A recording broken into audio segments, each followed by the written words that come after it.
Every year in the fall there's a breakfast that's called the Fiddlesticks and Pancake breakfast that is for all of our patients and family members. Fiddlesticks is the mascot of the Pittsburgh Symphony. It's a big, giant, big cat who plays the fiddle. And there's always several musicians who come with Fiddlesticks, and Fiddlesticks walks around and plays while the kids are eating pancakes, which is kind of fun. But kids really got into that. They loved interacting with the big cat, the mascot, and really enjoy that every year. So now we always try to book it ahead and make sure that some performers from the symphony are there. There was one year in particularly we had two string players, two violinists, Sylvia and Shan, and they weren't quite sure what was going to happen during breakfast. They had brought some Baroque music and they brought some kids' tunes and a few other things, and they set up a music stand and they started playing.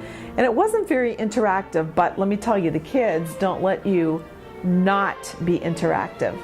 And so there were a few kids who were very into conducting, and they started testing out what would they do if they started conducting. And Sylvia and Shan went right with their lead, and they would respond to the children.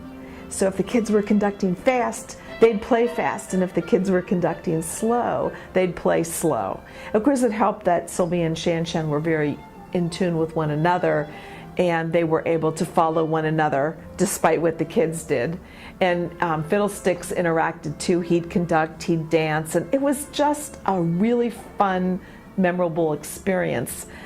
I think especially so because kids in the hospital often do not have any control, or they have very little control over their lives while they're here.